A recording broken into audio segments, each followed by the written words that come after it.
MA final के बच्चों के लिए कामायनी की व्याख्या। अपन जयशंकर प्रसाद की कामायनी पढ़ रहे हैं। प्रसाद की कामायनी, जैसा कि आपको पता है, प्रलय की कथा पर आधारित है।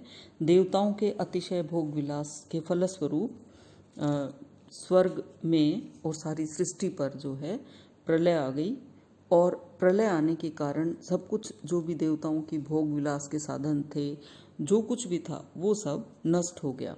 तो आज अपन कामायनी की आगे की व्याख्याएं करते हैं। स्वयं देव थे हम सब, तो फिर क्यों न विशृंखल होती सृष्टि। अरे अचानक हुई इसी से कड़ी आपदाओं की वृष्टि। गया सभी कुछ गया, मधुरतम सुरबालाओं का श्रृंगार।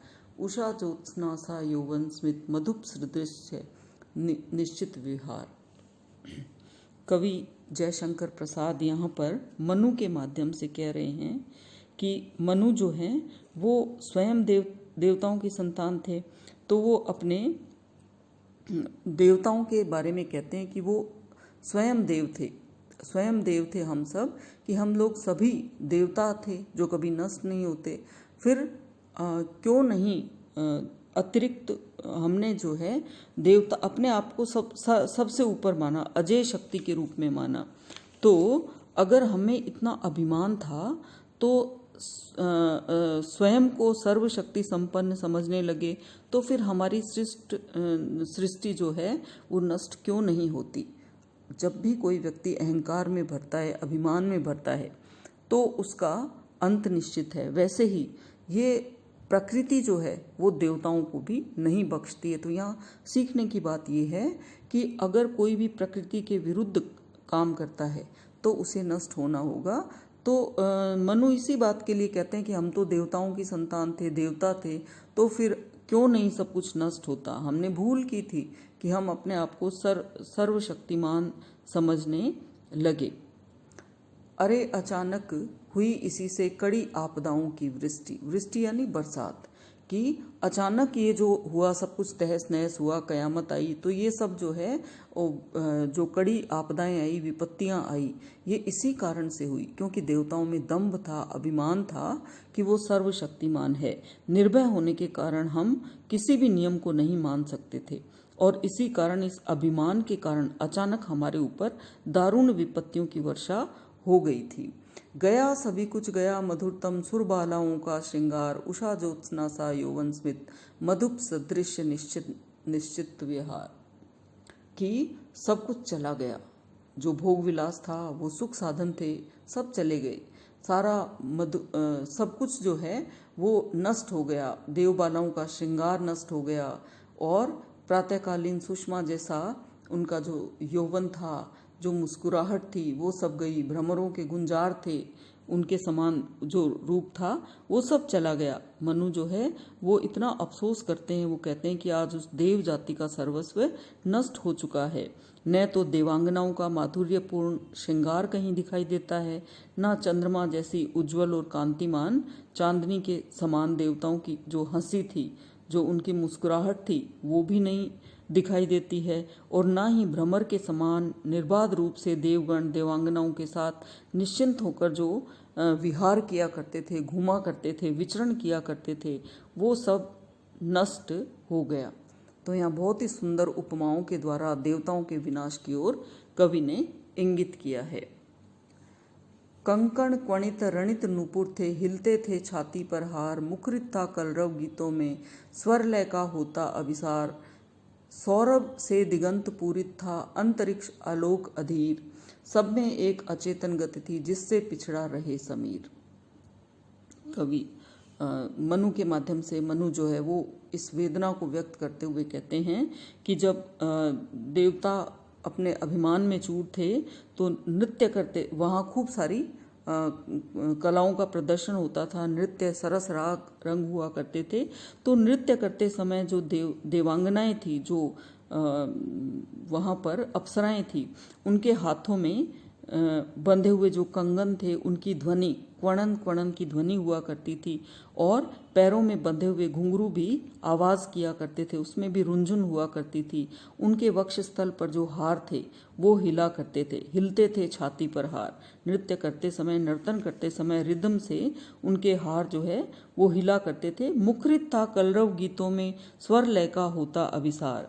सब और संगीत की कोमल ध्वनि गूंजा करती थी, मुखर होती थी, चारों तरफ गीतों की स्वर लहरियां होती थी, और स्वर लय का होता अभिसार, स्वर और लय उन दोनों का मधुर तालमेल रहता था। सौरभ से दिगंत पूरित था अंतरिक्ष आलोक अधीर। और क्योंकि आप भी जैसा जानते हैं कि देवता सुगंध को ग्रहण करते हैं, तो सुगंध ही सुगंध चारों तरफ वातावरण में व्याप्त हो जाया करती थी। सौरभ से दिगंत पूरित था, सारी दिशाएं जो थी वो खुशबुओं से भरी रहती थी।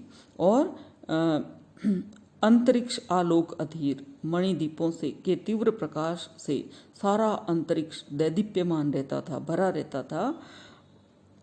सब में एक अचेतन गति थी जिससे पिछड़ा रहे समीर। बड़ी गहरी टीस मनु व्यक्त करते हुए कहते हैं, विलास प्रियता के कारण देवताओं में भोग विलास के लिए बहुत ही उन्मत्तता भरी हुई थी, और ऐसी तीव्र गति थी मतलब जो उनकी भोग विलास करने की तीव्र गति थी, उसके आगे तो वायु जो थी वो भी मात खा जाती थी, समीर भी पिछड़ जाता था, वायु भी पिछड़ जाती थी। इन अंतिम पंक्ति में कौन सा अलंकार है?